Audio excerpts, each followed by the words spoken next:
आज के धन्वंतरी प्रोग्राम में दोस्तों आप सभी का बहुत बहुत स्वागत है।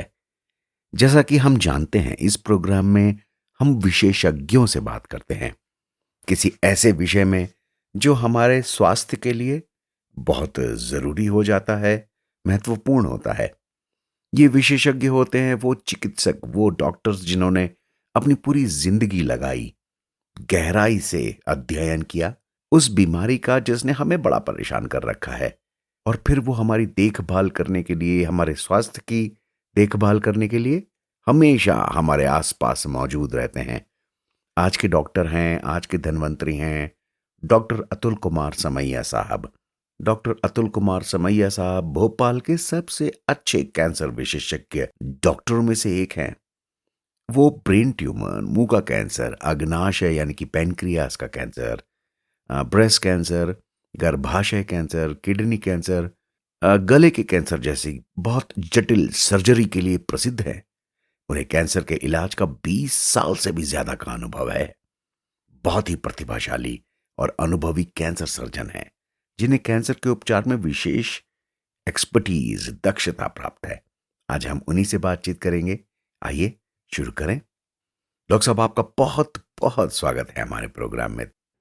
एक छोटा सा सवाल जो मेरे दिमाग में आ रहा है वो ये है कि जो सामान्य सर्जरी होती है और कैंसर सर्जरी होती है, तो कोई भी एक लेमैन ये समझने की कोशिश करेगा कि इन दोनों सर्जरीज में दरअसल फर्क क्या है, कैंसर सर्जरी और सामान्य सर्जरी। प्लीज वो हमें बताएं।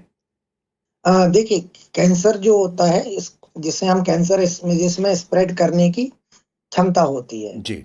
स्प्रेड कैंसर अपनी जगह छोड़ के दूसरी जगह स्प्रेड हो सकता है।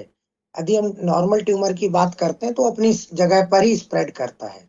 तो जो कैंसर के सेल्स हैं, लिम्फेटिक्स के माध्यम से लिम्फ नोड में, ब्लड के माध्यम से बाकी ऑर्गन्स में जा सकते हैं। इसके अतिरिक्त वो अपनी जगह पर जो आसपास का एरिया है उसमें भी स्प्रेड करते हैं माइक्रोस्कोपिकली। तो जो ट्यूमर हमें एक्चुअली जितना विजिबल होता है, दिखाई देता है, उसके आसपास उससे कहीं ज्यादा होता है। तो कैंसर सर्जरी नॉर्मल सर्जरी की तुलना में हमें मार्जिन्स लेकर की जाती है, जहां पे 1 to 2 सेंटीमीटर या अलग अलग एरियाज में अलग अलग मार्जिन्स लेकर आसपास के नॉर्मल अपेयरिंग टिश्यूज को भी साथ में निकाला जाता है। जी। इसके अलावा जो उनके ड्रेनिंग लिम्फेटिक्स है, जहां लिम्फ नोड होते हैं, उनको भी एड्रेस किया जाता है, चाहे हम उसमें लिम्फ नोड डिसेक्शन करें या फिर हम सेंटिनल लिम्फ नोड बायोप्सी करें। तो कैंसर सर्जरी मोर एक्सटेंसिव, मोर रेडिकल होती है कंपेयर टू जनरल सर्जरी या नॉर्मल सर्जरी। जी। इसीलिए और हमें ये भी पता होता है कि कहाँ पे कौन से कैंसर को एग्रेसिवली ट्रीट करना है, किस कैंसर को कम एग्रेसिवली ट्रीट करना है, कौन से कैंसर हैं जिनमें हमें कीमोथेरेपी और रेडियोथेरेपी हेल्प कर सकती है, या कौन से कैंसर हैं जहां पे हमें रेडियोथेरेपी, कीमोथेरेपी काम ही नहीं करती है। तो इन सारे फैक्टर्स के साथ सर्जरी की जाती है। So it is quite different from general surgery. Of course, of course. दोस्तों, आपने सुना डॉक्टर अतुल सर ने बहुत खूबसूरत से, बहुत ही साधारण शब्दों में हमें बताया है, क्योंकि कैंसर जो है वो बड़े सारी ऑर्गन्स को, अगल बगल वाले अंगों को भी चिपका लेता है, इन्वॉल्व कर लेता है, उनमें घुस जाता है। तो कैंसर की सर्जरी नॉर्मल सर्जरी से थोड़ी सी ज़्यादा कॉम्प्लिकेटेड होती है, क्योंकि डॉक्टर साहब अगल बगल के जो अंग हैं, ऑर्गन्स हैं, उनको बचाने की कोशिश भी करते हैं। एक्सटेंसिव सर्जरी हो जाती है, और जाहिर से बात है इस तरह की सर्जरी के लिए डॉक्टर अतुल की तरह के ही विशेषज्ञों की आवश्यकता होती है। कोई नॉर्मल रूटीन सर्जन इस तरीके की सर्जरी नहीं कर सकता। तो ये बात आपको आज क्लियर हुई होगी। बात यह है डॉक्टर साहब कि जब ये क्लैरिटी आई तो सर्जरी से तो वैसे भी एक आम इंसान थोड़ा सा घबरा ही जाता है कि जी, काटा पीटी, बिल्कुल साधारण भाषा में अगर बात करें तो क्या कैंसर सर्जरी साधारण सर्जरी जो होती है, नॉर्मल सर्जरी, उससे ज्यादा पेनफुल होती है क्या डॉक्टर साहब? देखिए, सर्जरी का रिलेशनशिप पेन के साथ होता है, क्योंकि हम जितना ज्यादा एरिया डिसेक्ट करते हैं, जितना एरिया ज्यादा कट करते हैं, जी। वो उतनी पेनफुल हो सकती है। बट आज हमारे पास इतने अच्छे एनाल्गेसिक्स हैं, पेन किलर्स हैं, और एनेस्थीसिया टीम जो भी सपोर्टिव टीम होती है उतना अच्छा मैनेज करती है कि हम चाहे आज नॉर्मल सर्जरी कराते हैं या कैंसर सर्जरी कराते हैं, पेन में बहुत ज्यादा डिफरेंस नहीं आता है, क्योंकि ऑपरेशन के बाद हम पेन को बहुत अच्छे से मैनेज करते हैं। जी। हाँ, रिकवरी टाइम कैंसर सर्जरीज के बाद थोड़ा ज्यादा होता है नॉर्मल सर्जरीज के कंपैरिजन में। कारण क्या है कि उनकी जो एक्सटेंसिव सर्जरी होने की वजह से बॉडी के अंदर मेटाबॉलिज्म चेंज होती है, बॉडी के अंदर जो हमारी फिजियोलॉजी है वो चेंज होती है। इस वजह से रिकवरी में टाइम ज्यादा लगता है। पर यदि हम पेन, पर्टिकुलरली पेन की बात करते हैं, तो डेफिनेटली मोर और लेस हम कह सकते हैं कि अब पेन उतना सिग्निफिकेंट नहीं हो सकता, या आजकल मिनिमल इन्वेजिव सर्जरी के द्वारा हम बहुत सारे कैंसर्स को ट्रीट करते हैं, तो पेन की जो सीवियरिटी है बहुत सिग्निफिकेंटली कम हो गई है। और इसके साथ साथ ऑपरेटिव मैनेजमेंट के कारण, पोस्ट ऑपरेटिव मैनेजमेंट में पेशेंट कंट्रोल एनेस्थीसिया है, एपिड्यूरल एनेस्थीसिया है, आईवी एनेस्थीसिया है, पैचेज हैं, इन सबको यूज करके हम पेन को मिनिमाइज कर देते हैं। बहुत खूबसूरत। तो जाहिर सी बात है दोस्तों, जैसा डॉक्टर अतुल सर ने अभी अभी बहुत प्यार से समझाया कि देखिए सर्जरी में जहाँ पर भी थोड़ा ब्लेड लगेगा तो दर्द तो इन्वॉल्व होना लाजमी है, लेकिन टेक्निक्स बहुत ही खूबसूरत खूबसूरत और मेडिसिन के साथ आ चुकी हैं कि पेन मैनेजमेंट डॉक्टर्स को बहुत अच्छा आता है। वो आपके पेन को मैनेज कर लेते हैं और बहुत आराम से आज की डेट में सर्जरीज हो जाती हैं। बहुत खूब। सर्जरीज की टेक्निक्स के जो जिक्र हुआ डॉक्टर साहब, उससे मुझे एक सवाल दिमाग में कौंध रहा है कि सर्जरी में भी जाहिर सी बात है सर, दुनिया आगे बढ़ रही है, डेवलपमेंट हो रहा है, तमाम टेक्निक्स और भी आ रही हैं।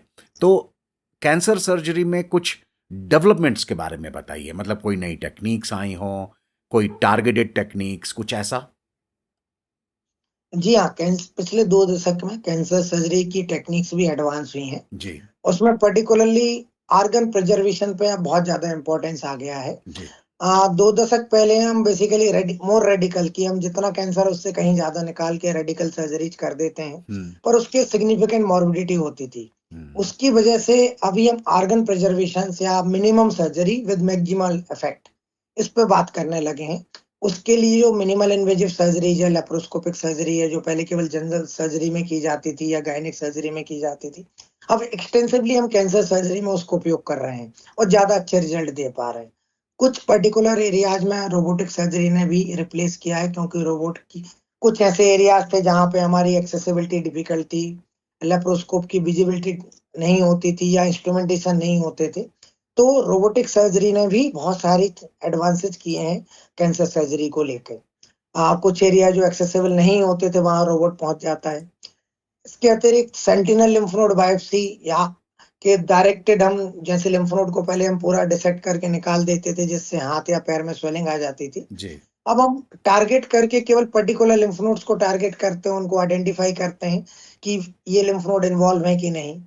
तीसरा, रिकंस्ट्रक्शन, क्योंकि जब हम बड़ी सर्जरी करते हैं कुछ डिफेक्ट आता है वहां पे, एरिया निकलने की वजह से कॉस्मेटिकली डिसफिगरमेंट होता है। अब उसको हम कॉस्मेटिकली फिल करके या कुछ स्पेशल फ्लैप और टेक्निक के द्वारा उसको फिल करके almost as it is cosmetic result भी दे रहे हैं कैंसर सर्जरी में। पहले हम कैंसर सर्जरी को डिसफिगरिंग मानते थे कि बॉडी डिसफिगर हो जाती, चाहे हम ब्रेस्ट निकाल देते थे, चेहरे से जाबोन निकाल देते थे, जी। पर हम जाबोन को एज इट इज रिकंस्ट्रक्ट कर देते हैं, ब्रेस्ट को ऑन्कोप्लास्टी के द्वारा रिकंस्ट्रक्ट कर देते हैं।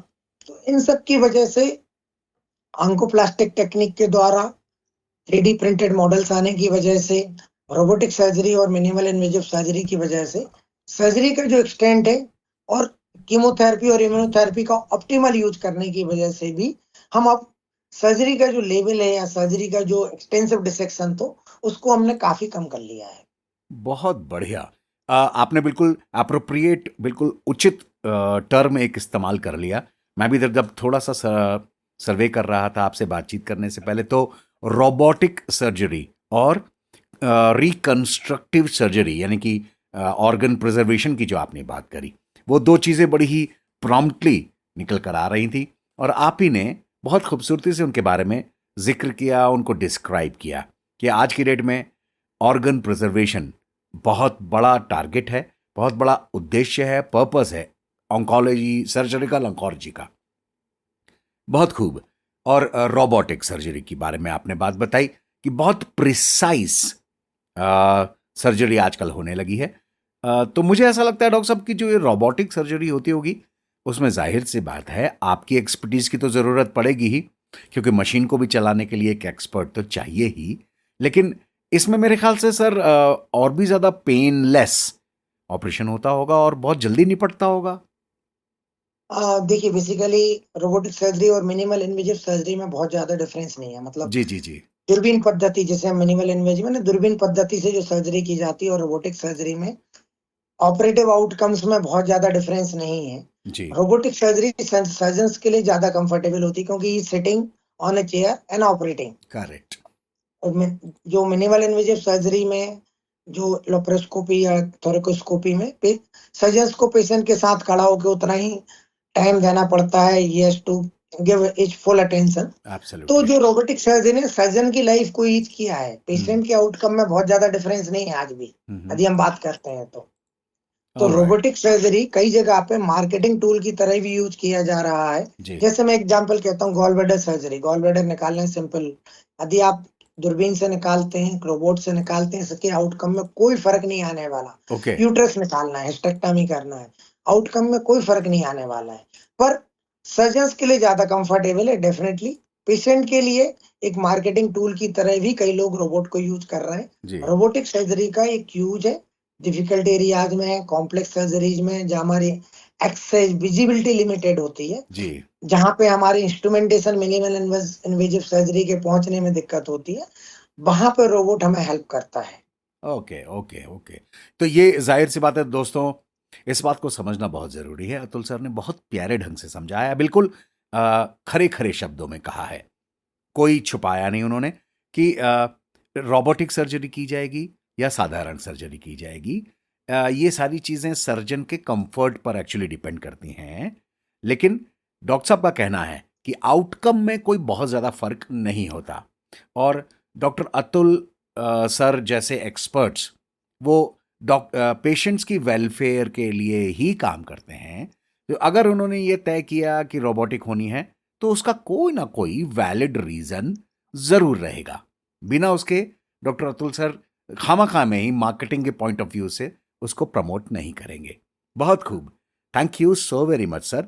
अब अगला सवाल मेरे दिमाग में आता है फ्लो में कि सर्जरी हो गई, फिर वो चाहे साधारण हुई, रोबोटिक हुई, जो भी है, नॉन इन्वेजिव हुई, जो भी है, उसके बाद रिकवरी में वक्त कितना लगता है डॉक्टर साहब? क्योंकि कोई भी साधारण इंसान जानना चाहेगा, ठीक है डॉक्टर साहब आपने मेरी सर्जरी कर दी, अब मैं ठीक कब तक हो जाऊंगा? एक साधारण सा सवाल। ये बहुत ही अच्छा प्रश्न है आपका। कारण क्या होता है, कैंसर की सर्जरी हर ऑर्गन्स की अलग अलग होती है जी, और हर ऑर्गन की सर्जरी का एक्सटेंट अलग होता है, इसलिए रिकवरी टाइम बहुत वेरिएबल होता है। जी, वो 1 वीक से लेके 6 वीक्स तक हो सकता है। और दूसरा क्या होता है, मोस्ट ऑफ द पेशेंट्स जो कि हमारे यहाँ एडवांस स्टेज पर आते हैं इंडिया में, तो हमें एडजुवेंट थेरेपी प्लान करनी होती है। एडजुवेंट थेरेपी में कीमोथेरेपी, रेडियोथेरेपी, इम्यूनोथेरेपी, ये सब आते हैं। जी, तो उनके साथ पेशेंट जब सर्जरी से एक बार रिकवर हो जाता है 3 से 4 हफ्ते के बीच में, तब उनके ट्रीटमेंट शुरू हो जाते हैं। तो उनकी रिकवरी एड ऑन हो जाती है, क्योंकि कैंसर का ट्रीटमेंट यदि हम आने एवरेज बात करते हैं कि 3 टू 6 मंथ तो चलता ही है। जी, तो उन सारी रिकवरीज को हम देखते हुए सर्जरी की रिकवरी तो 3 टू 6 वीक्स में हो जाती है। पर जब वो यहाँ से रिकवर करता है, उसका दूसरा ट्रीटमेंट स्टार्ट हो जाता है। जब दूसरा ट्रीटमेंट स्टार्ट होता है, तो उसका रिकवरी टाइम डिले हो जाता है। तो कैंसर ट्रीटमेंट का जो ट्रीटमेंट है या कैंसर का जो सर्जरी है, बाकी सर्जरी की तुलना में ज़्यादा कॉम्प्लेक्स है, ज़्यादा डिमांडिंग है और पेशेंट्स के लिए भी पेशेंस और अ, पेशेंट्स के साथ रिकवरी टाइम भी ज़्यादा होता है और पेशेंट्स का कोऑपरेशन भी हमें बहुत ज़्यादा आवश्यक होता है, क्योंकि कुछ फिजियोथेरेपी होती हैं, कुछ एक्सरसाइज होती हैं, जो पेशेंट को कंटिन्यू करनी होती हैं। यदि वो इन सब के साथ चलता है, तो रिकवरी फास्ट होती है। यदि वो इन सब में आप उसका कोऑपरेशन नहीं मिलता है, कई बार पेशेंट्स बहुत ज़्यादा सेंसिटिव होते हैं पेन को लेकर। जी। आप उनसे बोलेंगे कि थोड़ा-सा पेन होगा, उसके पहले वो अपने बॉडी को टाइट कर लेते हैं। तो उन सब की रिकवरी में बहुत डिले हो जाता है, क्योंकि आप कोऑपरेट नहीं करते। तो जी, it is not only physical cooperation, mental psychological cooperation भी उतना ही इम्पोर्टेंट है पेशेंट का। और जो पेशेंट साइकोलॉजिकली स्ट्रांग होते हैं, मेंटली टफ होते हैं, अपने आप को प्रिपेयर करके सर्जरी के लिए जाते हैं, उनका रिकवरी टाइम बाकी के कंपैरिजन में फास्ट होता है। बिल्कुल सही बात कही आपने, बहुत खूबसूरत बात कही। देखिए दोस्तों, इस बात को समझने की आवश्यकता है और इस बात को हल्के में मत लीजिएगा, जो डॉक्टर साहब ने बताई है कि डॉक्टर्स को भी पेशेंट्स का सपोर्ट चाहिए होता है। आफ्टर ऑल वो आपकी स्वास्थ्य के लिए हैं, सब कुछ कर रहे हैं, लेकिन आप भी तो उनको थोड़ा-सा सपोर्ट करेंगे ना। अ, आपकी रिकवरी तेज़ी से हो, तो उसमें आपका मानस, आपका कैरेक्टर, आपका चरित्र, आपका सहन करने की क्षमता और आपके डॉक्टर पर भरोसा बहुत मैटर करता है, बहुत मैटर करता है। तो ज़ाहिर-सी बात है दोस्तों कि भरोसा कीजिए कि डॉक्टर्स ने जो कुछ भी किया है वो उचित किया है, पूरा ट्रस्ट कीजिए। तब देखिए आपकी रिकवरी कितनी तेज़ होती है। बहुत खूब। तो डॉक्टर साहब, ज़ाहिर-सी बात है, अब अगला सवाल कि ठीक है, रिकवरी हो गई, रिकवरी होनी शुरू हुई, आप पे भरोसा आया, आपकी एक्सपर्टीज़ पर विश्वास आया। तो पेशेंट आपको हेल्प करने के लिए, अपने आप को रिकवर करने के लिए, अपनी जीवन शैली में क्या-क्या बदलाव लाएँ सर? ज़ाहिर-सी बात है आप उन्हें बताते होंगे, देखिए ये खाएँ, ये ना खाएँ, वगैरह-वगैरह। सो आपकी एक्सपर्ट एडवाइस क्या कहती है डॉक्टर साहब कि वो अपनी जीवन शैली में क्या बदलाव लाएँ? देखिए कैंसर का जो इंसिडेंस है इंडिया में या वेस्ट वर्ल्ड डेवलपिंग वर्ल्ड में जो राइज हो रहा है, जी, उसका एक इम्पोर्टेंट रीजन जो है लाइफस्टाइल में चेंजेस। जैसे-जैसे हमारी लाइफस्टाइल वेस्टर्नाइज होती जा रही है, वैसे-वैसे कैंसर के incidence developing countries like India में बढ़ते जा रहे हैं। जी। और 80% कैंसर जो है हमारी कहीं न कहीं लाइफस्टाइल से रिलेटेड हैं। तो ओह! सबसे पहला जो मैं चेंज बोलता हूँ कि अपनी लाइफस्टाइल में 3 इम्पोर्टेंट पॉइंट्स हैं या 3 इम्पोर्टेंट एस्पेक्ट्स हैं जिनको आपको एम्प्लॉय करना है या अपनी जीवन शैली में लाना है। एटलीस्ट 25 से टू 30 मिनट्स का मॉडरेट एक्सरसाइज या फिजिकल एक्टिविटी जो ब्रिस्क जी, वॉक हो सकती है, जी। फिजिकल एक्टिविटी हो सकती है, पावर योगा हो सकता है, मेडिटेशन। हुँ, इसी के साथ 8 से 10 मिनट का मेडिटेशन आपको डेली लाइफ में करना है, डेली रूटीन में लाना है। दूसरा पॉइंट होता है डाइट।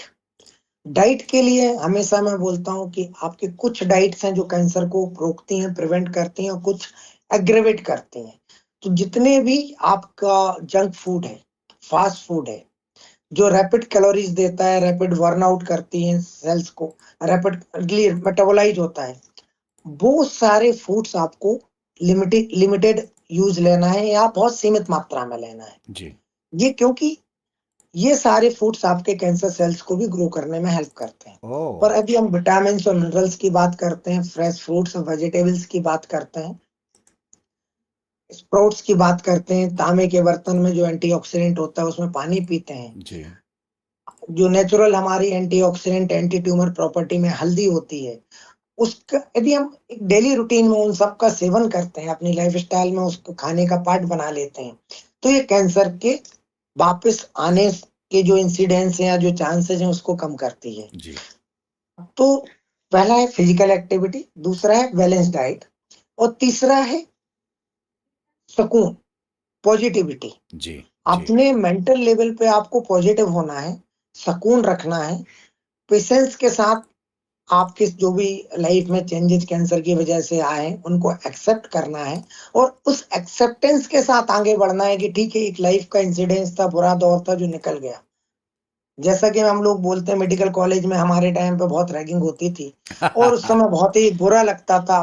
पर जी, जब हम बाद में उसको सोचते हैं, उसके बारे में याद करते हैं, तो सोचते हैं एक बुरा दौर था, शायद वो भी मेडिकल एजुकेशन का पार्ट था पार्ट था। और वो अब निकल गया। जी, तो जी, इसी तरह उनको बोला जाता है कि आप तो mental stability, psychological positivity, meditation, yo physical activity and diet, यदि हम 3 बैलेंस बना के चलते हैं इन तीनों का, जी, तो कैंसर दूसरे कैंसर्स होने से भी रोकेंगे और जो कैंसर ट्रीट हुआ है, उसके वापस आने के चांसेस को भी कम करेंगे। और एक चौथा इम्पोर्टेंट पॉइंट होता है पेशेंट के लिए रेगुलर फ़ॉलो-अप या रेगुलर चेकअप। जी, कई बार पेशेंट्स ट्रीट होने के बाद, ऑपरेट होने के बाद फ़ॉलो-अप में नहीं आते हैं। फिर 2 साल बाद आते हैं जब कैंसर वापस आता है या उसको इग्नोर कर देते हैं, 3 साल, 4 साल बाद आते हैं जब नया कैंसर डेवलप हो जाता है। तो रेगुलर फ़ॉलो-अप जैसा कि जो ट्रीटिंग डॉक्टर आपको बता रहा है, तो रेगुलर फ़ॉलो-अप भी साथ में करना है। ये हमेशा एम्फसाइज़ करता हूँ। That is very, very true. क्या बात कही सर, मज़ा आ गया। देखिए पेशेंट्स मतलब दोस्तों, फिर चाहे हम पेशेंट्स हैं या पेशेंट्स के केयर गिवर्स हैं, सपोर्टिंग फंक्शंस हैं, इस बात को बहुत ज़्यादा मद्देनज़र रखने की ज़रूरत है, केयरफुली विचार करने की ज़रूरत है कि डॉक्टर्स ने आपको ठीक कर दिया, उसके बाद थैंकलेस मत हो जाइए। आपको फ़ॉलो-अप के लिए डॉक्टर्स के पास वापस आना होगा। भाई ज़ाहिर-सी बात है, एक अगर हम सिमिलैरिटी की बात करें, आपने एक बढ़िया वाली गाड़ी खरीदी, उसकी सर्विसिंग के लिए भी तो आप वापस जाते हो ना? तो आपके शरीर से बढ़िया मशीन भला क्या हो सकती है? डॉक्टर्स हैं, एक्सपर्ट्स हैं, विशेषज्ञ हैं, उनके पास वापस जाके आप बताओगे मैं ऐसे बिहेव कर रहा हूँ, मेरा शरीर ऐसे काम कर रहा है, तो वो आपकी और मदद कर सकते हैं, इसको मत भूलिए। और बाकी जो उन्होंने अपनी जीवन शैली को बदलने के लिए डॉक्टर साहब ने सलाहें दी, बहुत आसान है। टाइम एंड अगेन सारे एक्सपर्ट्स इस बारे में जोर देते हैं, तो फिर भला हम भूल क्यों जाते हैं? योगा, एक्सरसाइज, ढंग का खाना पीना और पॉजिटिव एटीट्यूड। बहुत खूब, बहुत खूब। जाहिर सी बात है डॉक्टर साहब, आपने अभी एक बात कही फॉलो अप की। आ, तो आपने फर्ज कीजिए कोई सफल सर्जरी हो गई, पेशेंट ठीक हो गया, तो उसके बाद उसको कितने समय के बाद वापस आपके पास आते रहना चाहिए? कोई टाइम इंडिकेशन वाइज फिक्स होता है या मतलब आप बताते होंगे ना? जनरली यदि हम सारे कैंसर्स को एज ए एक समरी में बोले, जी। समरी में बताते हैं, तो जनरली फर्स्ट 2 इयर्स में एवरी 3 मंथ्स उनको आना होता है। Third year onwards 4 to 6 month में आना होता है, और आफ्टर 4 इयर्स, थर्ड ईयर्स के बाद फोर्थ ईयर, फिफ्थ ईयर में एवरी 6 मंथ फॉलो अप के लिए आना होता है। जी। और 5 इयर्स के पश्चात they have to come every year. मैं मजाक में बोलता हूँ कि आपको हर बर्थडे पे आना है केक लेकर। ओह, बहुत सुंदर, बहुत सुंदर। ये तो सुन के मजा आ गया डॉक्टर साहब। बहुत खूब। तो देखिए ये जी। रेगुलर चेकअप इस तरह से रहता है, ज्यादातर कैंसर्स का फॉलोअप इसी तरह रहता है। वाह दोस्तों, देखिए डॉक्टर अतुल सर इतने बड़े एक्सपर्ट होकर भी, इतने प्रबुद्ध विशेषज्ञ होकर भी कितने प्यारे इंसान हैं कि वो आपको इनवाइट करते हैं आपके बर्थडे पर कि आइए अपना केक लेके आइए और मेरे साथ बर्थडे सेलिब्रेट कीजिए। क्या बात है! भला इससे खूबसूरत बात कोई और विशेषज्ञ क्या कहेगा? बहुत सुंदर, बहुत सुंदर।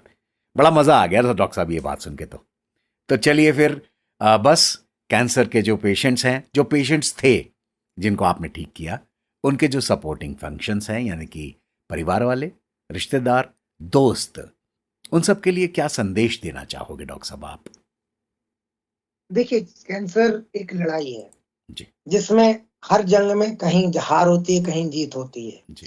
हम भी कैंसर की लड़ाई में आपका साथ देने के लिए होते हैं। जो हमारे कैंसर ट्रीटमेंट के जो भी स्पेशलिस्ट हैं, जी। वो आपकी लड़ाई में साथ देते हैं।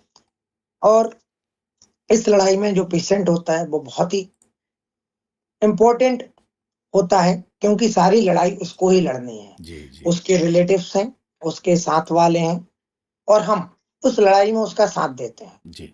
तो इस लड़ाई को हमें पॉजिटिविटी के साथ लड़ना है। इस लड़ाई को हमें अपने पूरे प्रयास के साथ लड़ना है। और तीसरा है सपोर्ट, जो कई, क्योंकि कैंसर के ट्रीटमेंट में सोशल सपोर्ट, इमोशनल सपोर्ट, उसका भी बहुत इंपॉर्टेंट रोल होता है। जी। तो सोशल सपोर्ट और इमोशनल सपोर्ट आपको फैमिली ही प्रोवाइड कर सकती है। हम तो ट्रीटमेंट सपोर्ट प्रोवाइड कर सकते हैं, पर इमोशनल और सोशल सपोर्ट फैमिली करती है। तो जब फैमिली का फुल सपोर्ट होता है, आज के जो सोसाइटी है वो कैंसर पेशेंट्स को एक दूसरे पेशेंट्स की तरह लेती है। कई बार सोसाइटी में उसको एक कैंसर के को लेकर एक मिथ भी है कि कैंसर पुराने कर्मों या पाप कर्मों का फल हाय है, हाय। इस तरह से लेते हैं। तो जी। बड़ा बुरा लगता है। जी। कैंसर भी एक दूसरी डिजीज की तरह हमारी बॉडी की अब नॉर्मल सेल्स है। बिल्कुल। तो social support, financial support, emotional support, इन तीनों सपोर्ट की जरूरत है। कैंसर की लड़ाई में हमें सबको मिलकर लड़ना है। और कहीं पर भी यदि हम वीक होते हैं, तो कैंसर हमारे ऊपर हावी हो जाता है। जी। तो हमें अपने आप को कहीं पर भी वीक नहीं होने देना है। हमें अपनी फुल स्ट्रेंथ के साथ, प्रॉपर ट्रीटमेंट के साथ आगे बढ़ना है। और जो कैंसर, यदि आपको कहीं लगता है कि कैंसर के ट्रीटमेंट में आपको डाउट लग रहा है, कई बार होता है कि हम किसी ओपिनियन से सेटिस्फाई नहीं होते हैं, तो हमेशा एक सेकंड ओपिनियन के लिए जाइए, सेकंड ओपिनियन लीजिए, और कोशिश करिए आपने घर के आसपास, अपने शहर कि बड़े आसपास जहाँ कैंसर का सारा ट्रीटमेंट एक जगह अवेलेबल हो, वहाँ कैंसर का ट्रीटमेंट लेने की कोशिश करिए, क्योंकि कैंसर के ट्रीटमेंट में बार-बार आना-जाना कई बार नहीं हो पाता है और इसके वजह से कई बार ट्रीटमेंट अधूरा रह जाता है। जी तो अपने शहर के पास, अपने प्रदेश के पास जहाँ कैंसर का ट्रीटमेंट रेगुलरली मिल रहा है, वहाँ पर कैंसर का ट्रीटमेंट लीजिए। जी जी जी, अमेजिंग। दोस्तों, जब डॉक्टर अतुल सर हम लोगों के लिए इतनी मेहनत कर रहे हैं, अपना पूरा जीवन उन्होंने समर्पित किया है, तो ज़रूरतमंद तो दरअसल हम हैं ना। तो फिर हम आगे बढ़कर डॉक्टर साहब की सलाहों पर विचार तो कर ही सकते हैं, अमल तो ला ही सकते हैं।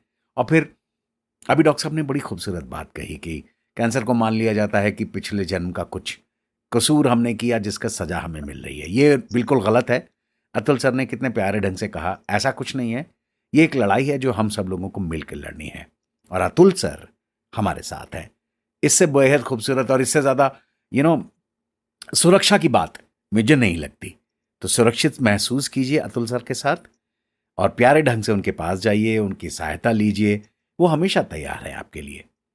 अतुल सर, आपका बहुत बहुत आभार है। इतने सरल शब्दों में इतने क्लिष्ट और कठिन सब्जेक्ट को इतने प्यारे ढंग से आपने हम लोगों को समझाया कि अब कोई भी जो भी होंगे, जो आपके पास आ रहे होंगे कंसल्टेशन के लिए, वो ज़्यादा सुरक्षित महसूस करेंगे आपके आसपास, या ये सोचकर भी कि डॉक्टर अतुल सर हैं हमारे लिए। आपका बहुत बहुत आभार है डॉक्टर साहब। Thank you so much. बहुत आभार। Thank you very much Sameer ji.